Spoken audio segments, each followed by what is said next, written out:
Every gamer should repurpose their content, put it on TikTok.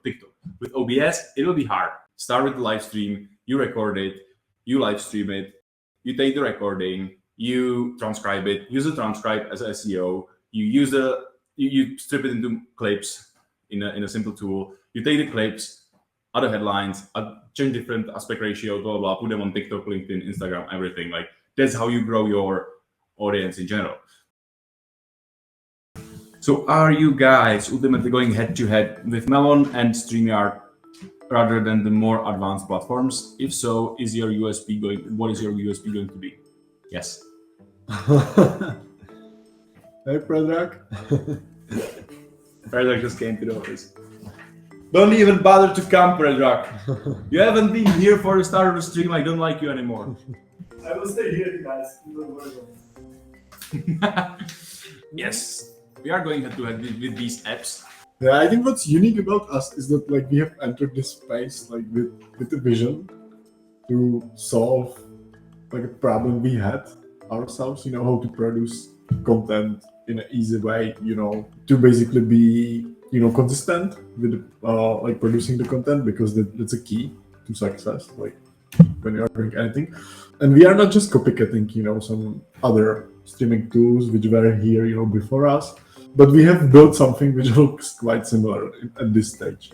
But I think the thinking behind is different. Yeah, exactly. It's this, and then it combines with also an approach about the content creation. So it's kind of two parts. First is, as Mark said, I am for the audience that is there for creating the content and leveraging the content. Yeah, it sounds. Yeah, I'm not sure how to explain, but it's not like a gamer doesn't need, but they all need to have represent content. Like that's another thing. Just when I'm going on a tangent here, but when we were talking about how Sketch overtook Photoshop and how like we can overtook OBS, it's the same. It's like every gamer should repurpose their content, put it on TikTok. With OBS, it will be hard. You have to record it. It's just not covered by. It's just not covered by the tool. But that's where the market and the space is heading, right? And we are heading there as well. Like we had the idea. We started with the idea like content creation, live streaming is not just a single thing that you do and you don't care about anything else.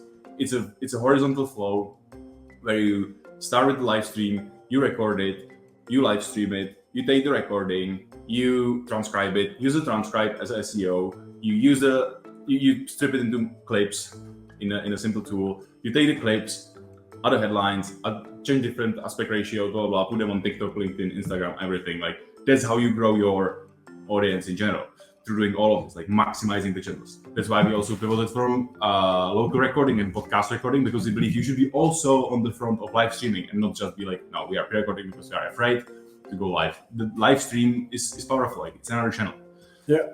And yeah, we believe that the market is moving there, and we have some great validations on that. First, from users, from what you hear, and second, from the competitors as well.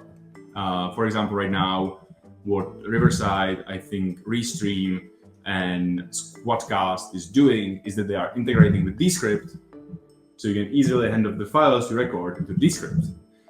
We did this 6 months ago, with having the transcript done right after the stream, and you can just select the pieces and edit them.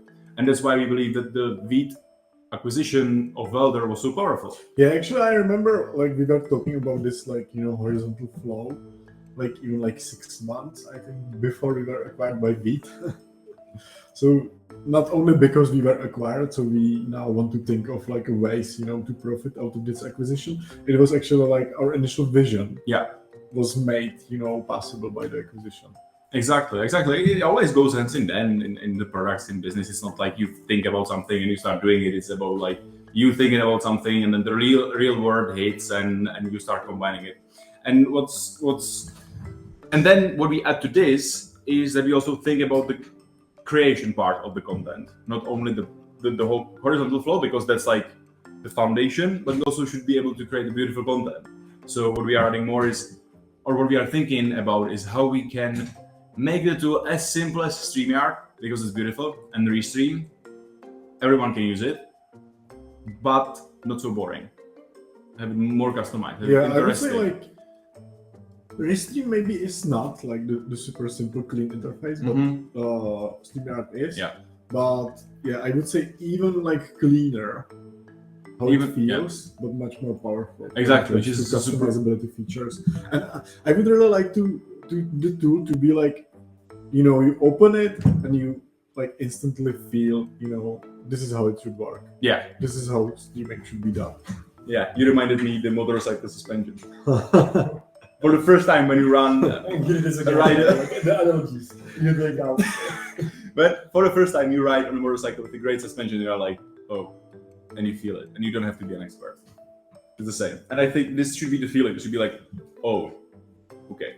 And we have something in our sleeves to do this that we won't share public yet how exactly it will roll out, but the elements is first part of that, so you can really set your stream how you want because you can drag everything around, but it's still super simple to use.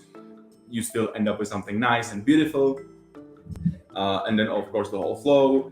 And yeah, of course, this week another thing that we forgot to mention is export to VEED is almost out there. Actually, yeah, it's all, like 99% done. It's basically Yeah. Friday. We are just testing it and we will be releasing it Monday. Yeah, and like that again is go with the whole flow, right? Like you take the recording, you do the live stream, it's recorded forever.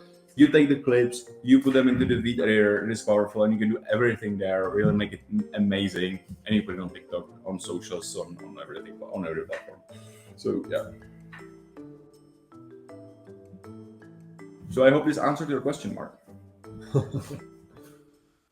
It was like one sentence question and like 20-minute answer. Or... Yeah, I feel this will be a clip on our channel. We have to do the clips more, take these parts, bits and like these longer contextual parts and put them on YouTube, because this is interesting. Like I feel like the people who are, for example, coming to the channel for the first time through the app should not only see like that there is a live scheduled and then 1 hour long live stream, because like you won't watch it, but 5-minute rant about like why VEED Live is going to be the best live streaming in the tool headline. Like you will watch that because you'll be like, these Yeah.